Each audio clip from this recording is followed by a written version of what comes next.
8 फरवरी 2024 इस तारीख का सबको बड़ी शिद्दत से इंतज़ार था, क्योंकि ये इलेक्शन की तारीख है। मतलब अब खूब जलसे जुलूस होंगे और उनमें पेश किया जाएगा पार्टी का मंशूर।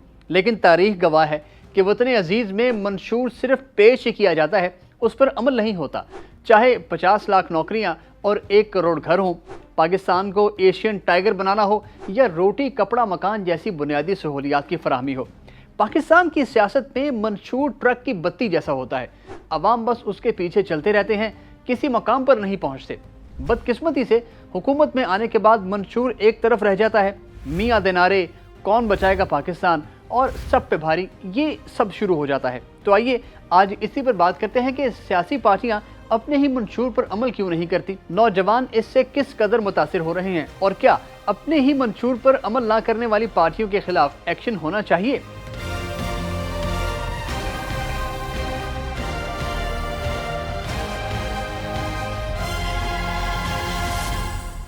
पाकिस्तान पीपल्स पार्टी के बानी जुल्फिकार अली भुट्टो ने एक नारा लगाया था, रोटी कपड़ा मकान।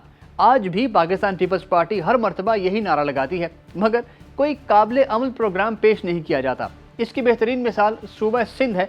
विफाक में चाहे पीपल्स पार्टी की हुकूमत आए या ना आए, सूबा सिंध में आ ही जाती है।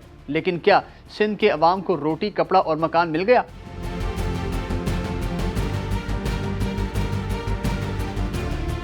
मुस्लिम लीग नून कहा करती थी कि पाकिस्तान को एशियन टाइगर बनाएंगे। इस बार भी मियां साहब ने मीनार पाकिस्तान जलसे में इस अज़म का इयादा किया, लेकिन 3 बार मुस्लिम लीग नून की हुकूमत आई और अपने मंशूर पर अमल न कर सकी। पाकिस्तान तहरीक इंसाफ की बात करें तो 2018 में इस पार्टी ने 50 लाख घर, 1 करोड़ नौकरियां और सैकड़ों डैम्स बनाने का वादा किया। सरकारी जमीनों से कब्जा छुड़वाने के दावे किए गए, लेकिन कुछ भी ना हुआ, क्योंकि काबिल अमल प्रोग्राम नहीं था। अब इस्तेहकाम पाकिस्तान पार्टी भी मैदान में आ गई है, जिन्होंने 300 यूनिट तक फ्री बिजली, कम अज़ कम तनख्वाह 50,000, सस्ता पेट्रोल जैसे नुकात पर मुश्तमिल मंशूर पेश किया है। वैसे सियासी पार्टियों के मंशूर में कुछ नुकात एक से भी होते हैं, जैसे मसला कश्मीर का हल, घर की दहलीज पर इंसाफ की फराहमी, तालीम और इलाज की सहूलतें हर शहरी के लिए और महंगाई पर कंट्रोल वगैरह वगैरह। लेकिन मंशूर पर अमल होता क्यों नहीं? इसकी एक बहुत बड़ी वजह पॉलिटिकल सिस्टम की खराबी है। मुद्दखिब हुकूमतें अपनी मुद्दत ही पूरी नहीं कर पाती, मंशूर क्या पूरा करेंगी? मसला ये है कि अवाम भी भूल जाते हैं। असल में पार्टी शख्सियात को इतना बढ़ा चढ़ा कर पेश करती हैं कि वोटर्स को मंशूर याद ही आने नहीं दिया जाता। PTI, मुस्लिम लीग नून, पीपल्स पार्टी, इन तीनों बड़ी जमातों को इक़्तिदार में आने का मौका मिला, लेकिन अवाम की हालत ना बदली। मुल्क की तरक्की का ग्राफ नीचे की तरफ जा रहा है, जिसकी वजह से मुल्क का नौजवान बहुत दिल बर्दाश्ता है। पढ़े लिखे लोगों की एक बड़ी तादाद मुल्क से बाहर जा रही है, क्योंकि उनको मसाइल का हल नजर नहीं आ रहा। सोशल मीडिया के इस दौर में अवाम बहुत बाशऊर हो चुके हैं। वो मुतालबा करते हैं कि हर सियासी पार्टी अपना मंशूर पेश करे और उसके काबिल अमल होने का यकीन भी दिलाए, यानी जीतने वाली जमात को मंशूर पर अमल दरामद का पाबंद बनाया जाए।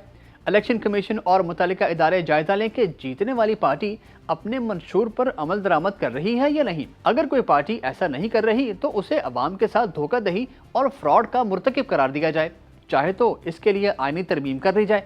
फिर इंतखाबात में हिस्सा लेने वाले नुमाइंदों की काबिलियत सामने रखी जाए। भाई इसी का नाम तो जमहूरियत है, जिसमें अवाम एक स्टेक होल्डर की हैसियत रखते हैं। फिर जिस हलके में 50% वोट कास्ट ना हो, उस हलके का इलेक्शन कलअदम करार दिया जाए, जिसकी ताज़ा मिसाल तुर्की में होने वाले हालिया इंतखाबात हैं। जब दोनों उम्मीदवारों को 50% वोट नहीं मिले तो इंतखाबात का एक और राउंड हुआ, जिसमें तैयब उर्दवान को फतह मिली। अब एक बार फिर पाकिस्तान में इलेक्शन की आमद है और फिर से सियासी पार्टियां मुल्क की हालत बेहतर बनाने की बजाय इल्ज़ामात और शख्सियात की सियासत करती नजर आ रही हैं। ज़रा सोचिए, पाकिस्तान की तारीख को उठा कर देखिए, कभी कोई हुकूमत इस बात पर घर गई है कि उसने अपने मंशूर पर अमल नहीं किया? हमेशा करप्शन या गद्दारी जैसे इल्ज़ामात लगाकर मुंतखब हुकूमतों को घर भेजा जाता रहा है। व्यूवर्स, अब आप बताइए, क्या मंशूर पर अमल ना करने वाली सियासी पार्टियों के खिलाफ कार्रवाई होनी चाहिए? क्या इस पर कानून साजी की ज़रूरत नहीं? अपनी राय हमें कमेंट बॉक्स में दीजिए और वीडियो पसंद आए तो इसको लाइक और शेयर ज़रूर कीजिए।